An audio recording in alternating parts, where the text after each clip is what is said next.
Mothers in Charge is a group of courageous women, mothers, grandmothers, aunts and sisters who've lost their children to violence.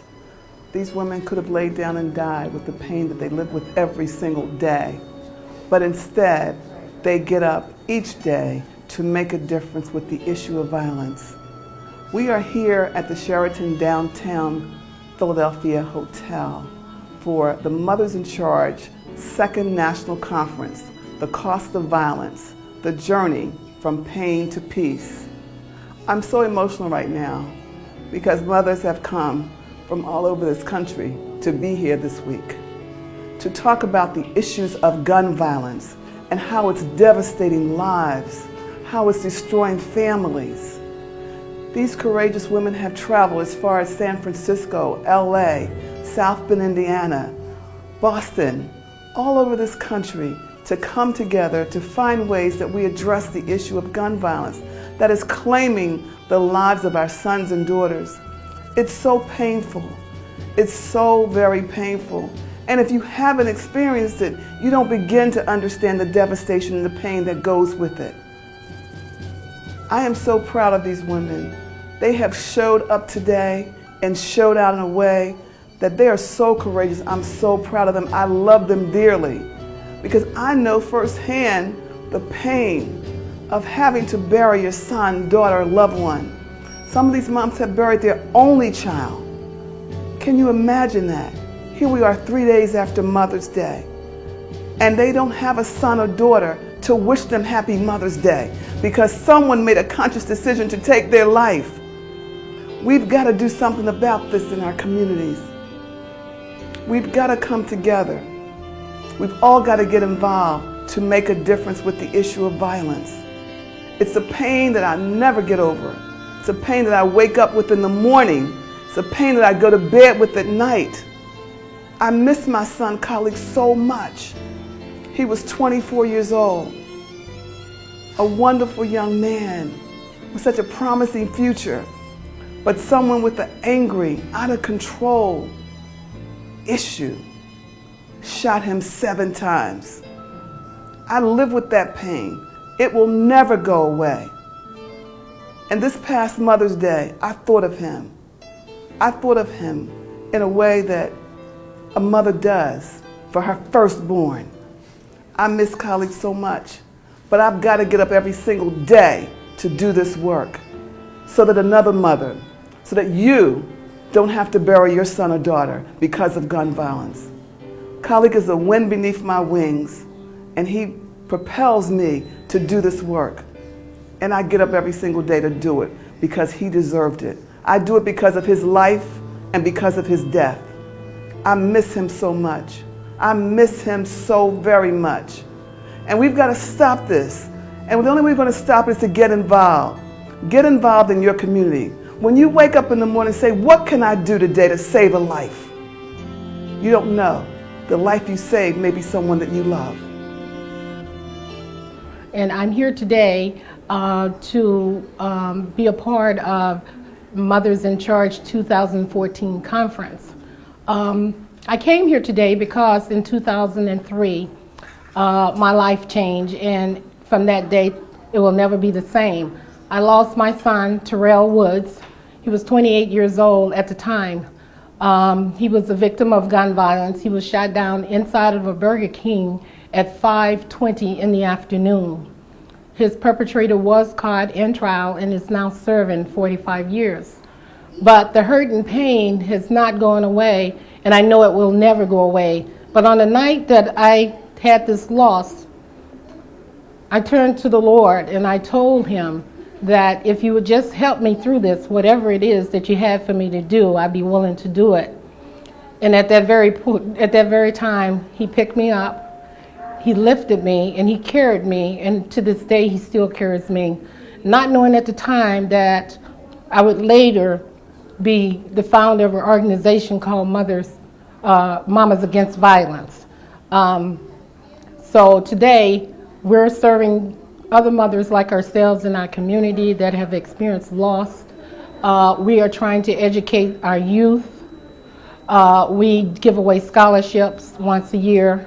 we put on conferences ourselves to youth in the community, trying to give them alternatives for conflicts.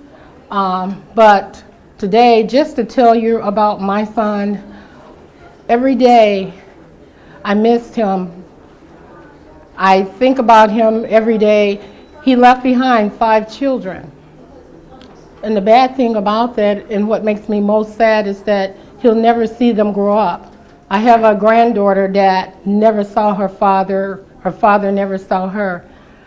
He'll never see her graduate from high school. He'll never be the one to walk her down the aisle on her wedding day. He will never be a part of her life. Recently, I asked her about going to a daddy-daughter dance, and she said, "Granny, I can't do that. I don't have a father." But I told her that it's okay. You'll always have a father no matter what. Because he's not here on the earth with you, he is watching you from heaven. So I'd like to say, if I could say anything to the ones that are out here taking their brothers' lives. When I say brother, the Bible says that we are a brother keeper, that we need to stop and think about what we're doing to our brothers when we take away their lives. We don't only take away that individual, we take away from their children, their mothers, and everyone is affected.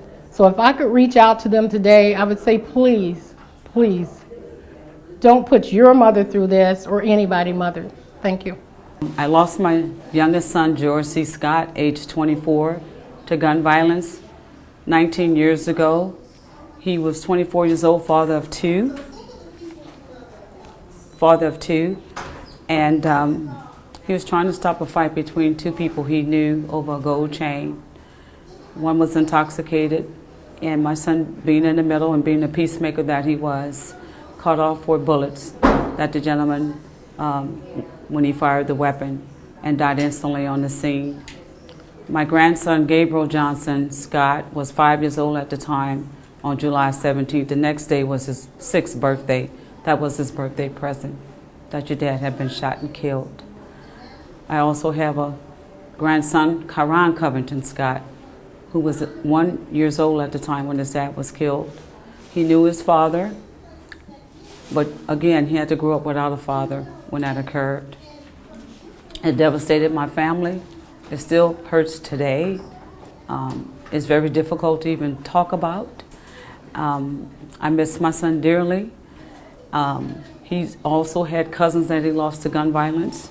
This is my nephew, Timothy Scott, who was shot and killed in 2007 when he got in the car with someone who had murdered someone. And my nephew got in the car with him, not knowing what he was going to do. And because my nephew didn't want any part of it, he turned around and shot my nephew too and dumped him out in the middle of the street. This is my niece, Keisha Walker, who also was cyberbullied December 4, 2012 by friends on the internet, or so-called friends. They said some horrible things to her. She was 5150, and upon leaving the hospital, she went to the Golden Gate Bridge and she jumped off and killed herself. This violence has impacted our community greatly. My organization is Healing for Our Families and Our Nation, because I believe that hurt people, but heal people, heal people. And we're in the business of healing. My healing began when I forgave the young man that took my son's life. And it was so many mothers in the communities like myself, and so many young people in the community who were victims of violence, that we started Healing for Our Families and Our Nation. We started Seeds for Peace, and then we moved on to the Healing Circle, and now Healing for Our Families and Our Nation continues this work. This is very heartfelt work. I believe it's about all of us or none of us. We believe that each one must reach one and teach one, and that is our goal in Healing for Our Families and Our Nation, to work with law enforcement, to work with families, to work with clergy, to work with members of our community to help our nations to heal. This violence has to stop. The violence and miseducation of our children, the violence of mass incarceration, the violence in closing down schools, We're tired of going to funerals. We want to go to graduations. This is very painful. We're inside the prisons in San Quentin Prison, working with a group called No More Tears, Lonnie and Black and others who are there doing this wonderful work of reentry to help our men on the inside to heal, as well as our women in Chowchilla, and as well as our children in the juvenile justice system. It's good to be here and to be part of Mothers in Charge with Dorothy Johnson Spite, and I'm very proud to be the chapter leader for San Francisco of Mothers in Charge and the San Francisco chapter leader for the Brady campaign. I have a cousin who is actually a victim of gun violence. His name is Anthony Lawrence. He's 28 years old, and he is a victim of gun violence.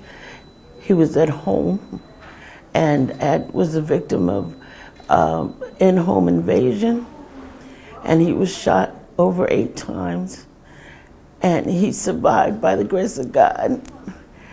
However, he's paralyzed from the waist down. He's in a wheelchair and will be for the rest of his life. He cannot have children. Anthony was a very, very bright personality and who was a very active person. He could no longer walk or run. And the reality of this has been so hurtful to our family. I am also the executive director of Sojourner Truth Foster Family Service Agency. I've been helping families in crisis for 25 years now. My mother and I founded the organization. And what has happened, I want everyone to know that there's a large increase of actual foster children who are actual victims of homicide. And what has resulted is the babies have actually been in the crime scenes. We've had babies who were actually laying across their father's lap and who were shot. We have little ones who have brothers and sisters that they haven't even reached the age of 12, and they have lost their older brother or sister. In the course of everything that's happened in foster care, we have mothers and fathers who are incarcerated. And what has resulted is that the family has been totally torn apart. The mothers in jail now are an increase, and what has resulted is due to non-violent, drug-related offenses.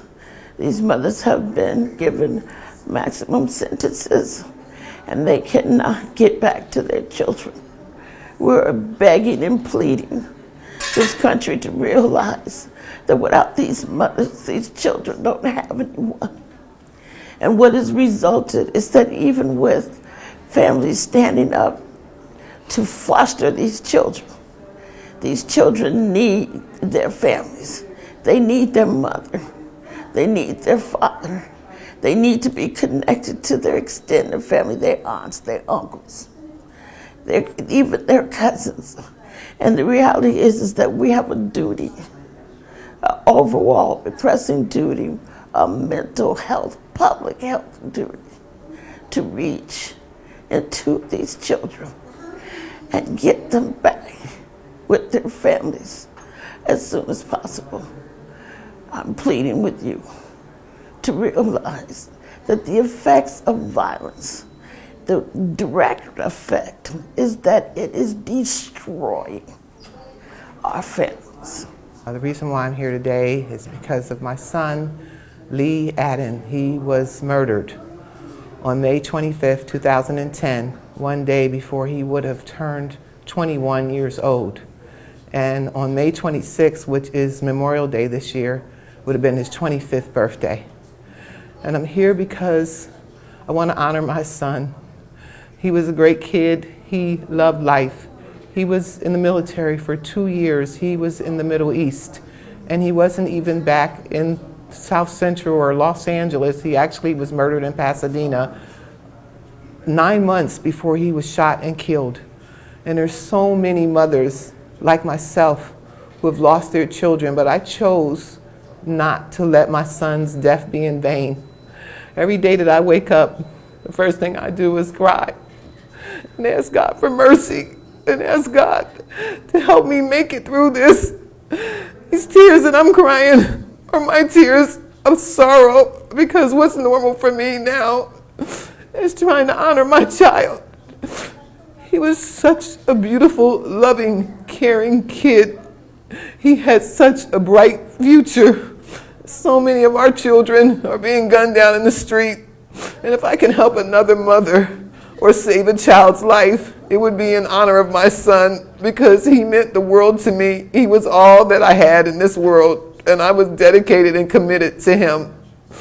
So I'm here in his honor. And when his birthday comes on May 25th, I'm going to honor him and by having a cake and saying and telling him that I love him. Thank you.